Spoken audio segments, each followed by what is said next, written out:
What if the effects of COVID-19 caused financial hardships for me as a student? We understand that the disruption to daily life caused by COVID-19 includes financial hardships for many in the Cowboy family. OSU is able to provide some financial assistance to our students who have been economically impacted by this global pandemic. We are referring to this relief effort at OSU as a Cowboy Cares Emergency Grant.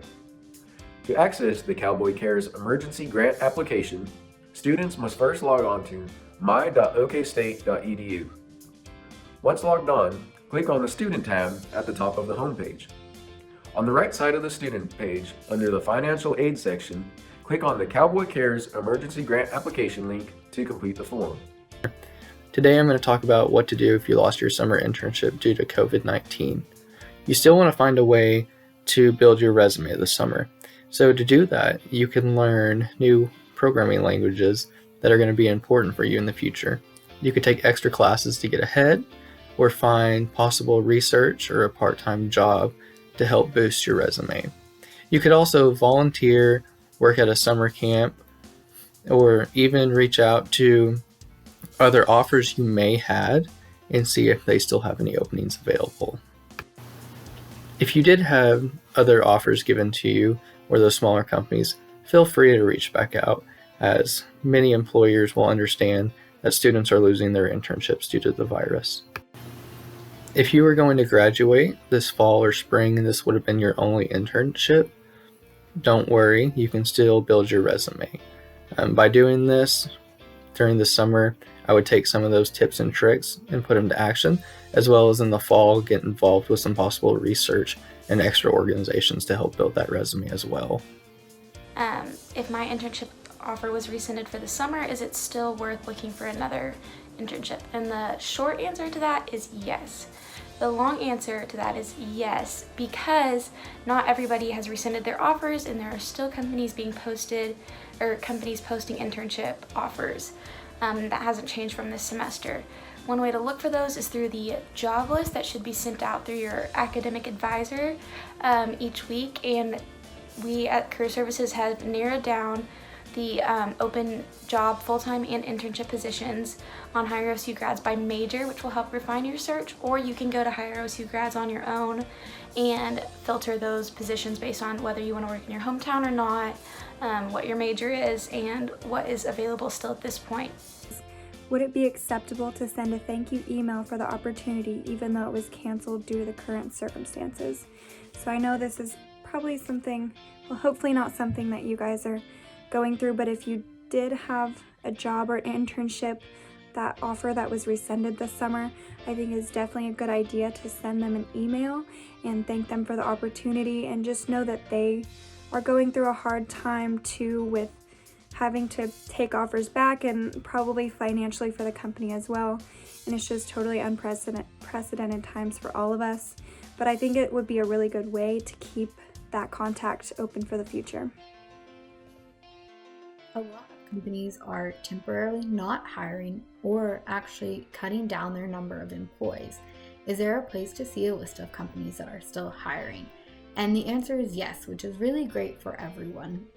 There's a wonderful resource on candor.co/hiring freezes, which lists companies that are still hiring or have frozen hiring or actually laying people off.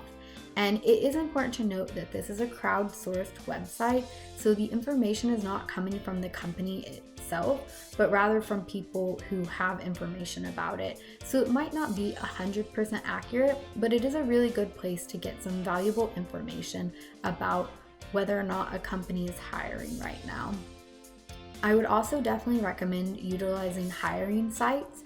And it's important when you're on the hiring site that you look at the date that the job was posted. And the more recently a job was posted, the more actively it indicates that that company is currently looking for new employees. Another question we had is, if a full-time offer gets rescinded after graduation, what should you do? And it may sound a little cheesy, but the first thing to do is to go ahead and take a deep breath and know that it's going to be okay. A lot of things are changing right now, and you getting your offer rescinded is not a reflection on you, but rather the global pandemic that's happening. Then make sure that you don't burn the bridge with the company rescinding the offer. You want to make sure that you have that connection available in the future in case you do want to work for them at some point later down the line. Next, start applying for jobs and apply for more jobs than you think you need to. You can use the Hire OSU Grads system, which is hireosugrads.com, to look for employers that are looking for OSU students to come work for them, as well as other hiring systems.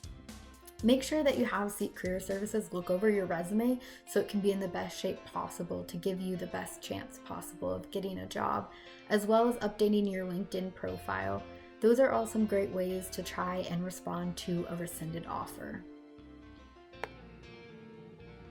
How do I explain a gap due to COVID-19 related layoff on my resume? My thoughts are, don't worry about having to explain that. If an employer does ask, absolutely you can say it was due to COVID-19 and the situation surrounding that. But I don't think that employers are going to think any less of you due to a layoff, if that's what ends up happening. Because this is a very unprecedented situation anyway, and a lot of people are affected. So I wouldn't be concerned. You're doing great, and don't worry about it. Salary and benefits negotiation. When planning, determine the minimum cash requirements it takes to meet your need. So figure out your living expenses where you're living now and compare them to where you're applying, because each city costs a little more or a little less. Find the going rate for the job in the area that you're looking at. Talk to employers and different people in the industry to help you decide this. Determine a realistic dream figure that's not too far out of the ballpark, but that's not too low either. And once you have that dream figure, figure out a salary range with the dream figure at the higher end.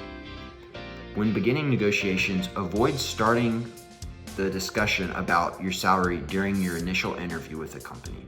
If the interviewer asks you questions about what you believe your salary should be and different things like that, you can answer them, but avoid initiating the conversation. Try to make the employer present the first salary figure to you. But if the employer asks you the dollar amount, you can turn the question back and say, what do you believe someone of my capabilities deserves? Say the employer offers you $48,000. You can counter with saying, I believe my qualifications merit a starting salary of $47,000 to $50,000. That way you're adding a couple $1,000s onto what they offered you, but you're not way too far out of the ballpark. Some questions to ask employers when deciding what company to work with are, what is the time frame in filling this position? That'll let you know how quickly they're talking to other people and how quickly they're gonna hire. You may be able, or the next question you should ask is, how have past market trends affected your company's growth? This shows you how stable and the company is and how stable your job is. And the final question that's good to ask is, what is the complete compensation package for an employee at my level? This leads to our next topic about compensations. Do not overlook your compensation package when evaluating a company. You may be able to receive a one-time benefit by negotiating with a company, even if that company's salary was lower than you thought would be fair. These benefits can include year-end bonuses, relocation assistance, child care assistance, and work schedule flexibility, along with many other things. When deciding your final destination, never accept a final offer immediately. Always ask for a few days to think it over. Companies will let you have a few days to think it over, and when you do, talk to trusted advisors and mentors and see what their thoughts are about each position.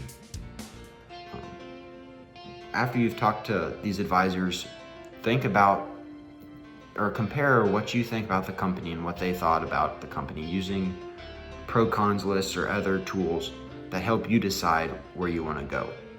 After you've decided where you want to go, verbally accept or reject any final offer that you have been offered. And once you've done that, accept, or if you decide to accept with the company, send a formal letter of acceptance with salary and benefits so that you're on the same page. If you reject, send a letter of rejection and appreciation and continue lines of communication with this company, because you never know where future jobs will take you. If you'd like more information on salary negotiations, visit CEAT Career Services website and look under the Career References page. Alright, so the question is, how do I respond to FAST? How much would I like to get paid? This is a tough question, but I would say definitely do your research beforehand. Find out a range of pay that is usually offered for that position. Then when the question comes up, let them know that you have a range in mind, but that you're not really set on a specific number. Then ask them what they usually offer for that position.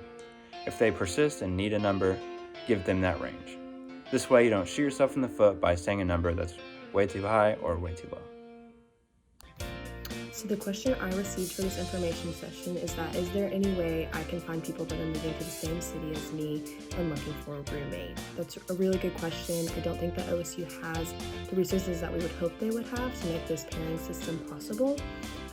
So I think the best way to go about this would be to reach out to your advisor. They know where most of your graduating class is headed, and they can let you know, oh, so-and-so is going to the same city, here's their email, why don't you reach out and ask them if they would maybe potentially look at rooming with you. And even if they don't, they're heading to the same location, so they might have some friends in the area, they might be able to get you into some contacts. Connections are really important in this case.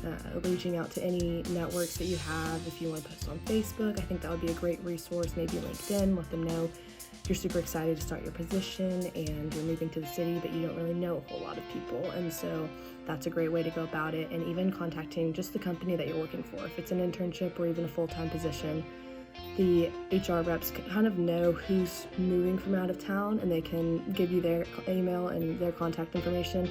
You can reach out to them and say, hey, like, we're working for the same company. I'm moving from Oklahoma City and I would just love to have a roommate the first year or so, or however long you need. And those are some of the resources we know right now. We're looking further into if the Alumni Association has a resource that we're unaware of, but that is my best answer for that. Recently, our office got a question about how you can get resume help, even though our office is currently closed. Well, we have great news for you. Just send your resume to this email address right here, ceatcs@okstate.edu, and one of our career coaches will review it and get back to you. Thanks. Have a great day.